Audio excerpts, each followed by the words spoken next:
In today's episode, a mother of 5 scuba diving with seals and sea lions is targeted by a massive great white shark. With her children and husband watching her float on the surface from the boat, the shark leaps out of the water with her mother and wife in its jaws, biting her in half. Hit that like button and subscribe right now. This is the terrifying great white shark attack on Therese Cartwright. Welcome to Final Affliction. Therese and Ian Cartwright loved the ocean. Fishing, kayaking, and snorkeling were some of their favorite pastimes. They'd been doing one activity or another centered around the sea since they started dating in their early 20s, and it was a habit they kept up all throughout their marriage. After having their first baby, Therese took nearly a year off from water activities after their son was born, and her next pregnancy required an even longer hiatus from her beloved waves because Therese and Ian soon found out that they were going to be parents of quadruplets. With all those babies to carry, Therese couldn't even float in the shallows. She was just too heavy and uncomfortable to even try. And when the 4 new little Cartwrights finally arrived, well, keeping 4 busy babies occupied kept Therese out of the fun for 2 more years. The little Cartwrights were being raised to love the water just as much as their parents, and soon they were paddling the water with their arm floaties alongside their big brother too. The family trip that took place in June of 1993, when Therese was 34 years old, was a little different though. She hadn't gone snorkeling outside of short outings along the coastline every now and then, and she'd been itching to make a day of it for years now. While their eldest son decided to stay behind to visit his grandparents for the week, the rest of the Cartwrights went on a week-long holiday with 2 of Ian's work colleagues and another family friend along for the ride. They rented a motorized boat and decided to spend that first day on Barrenjoey Island, right off the coast of Tasmania, scuba diving in the midst of seal and sea lion colonies. The quads were 6 years old, so they were at least content to stay safely on the boat while the grown-ups took turns going into the water so that there was at least one adult with the children at all times. Everyone knew, even back in 1993, that diving amongst a pack of seals, as fun as it can also be incredibly dangerous. Seals and sea lions aren't much of a danger to humans. If anything, their underwater acrobatics and playful natures make them the perfect sea mammals to view up close for divers. It's the predators that are drawn to them. That's the problem.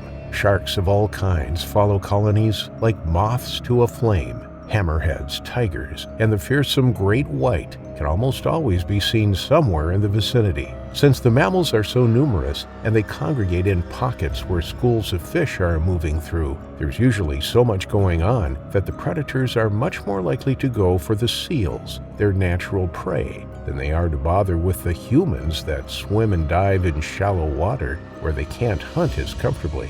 Unfortunately, a human in a dark wetsuit and a sea lion don't look that much different from one another from a distance. It just takes one unlucky human being in the wrong place at the wrong time for a predator to target the wrong species.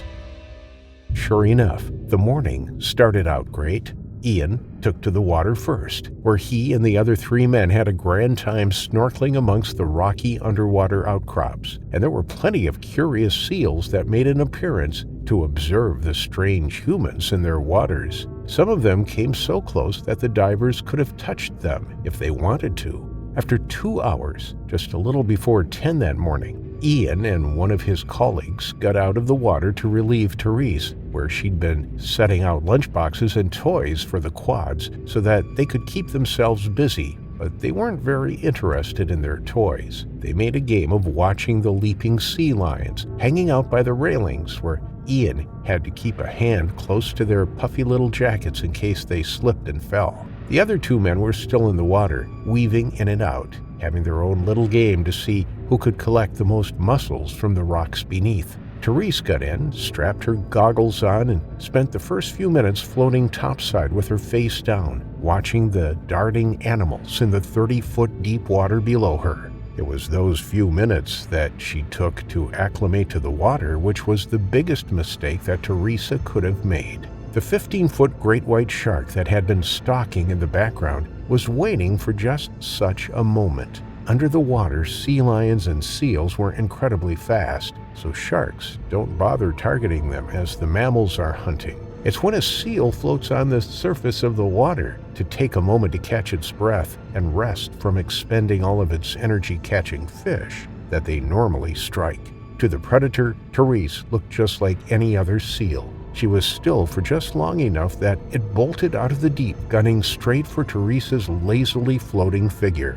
Therese just saw the two sea lions below her shoot off into the water without realizing that they were fleeing for their lives and that this was not just another one of their aquatic games. With no warning and no sense of her doom streaking toward her, the shark snapped its jaws around the soft tissue of Therese's waist. It came with such great speed that they were both catapulted out of the water, breaking the surface in an almost graceful arc, leaving a trail in the air of red spray and ribbons of torn intestines. When they struck the water at the end of their arc, the force was so great that the animal's teeth slammed right through Therese, taking most of her abdomen in one single swallow. Therese had a fleeting moment of terror, a jab of pain, and then it was all dark. She died almost instantly. Torn in half, the trauma to her body was just too great. In an instant, most of her internal organs were gone, swallowed up by the beast, and more than half of her body's blood was dumped out.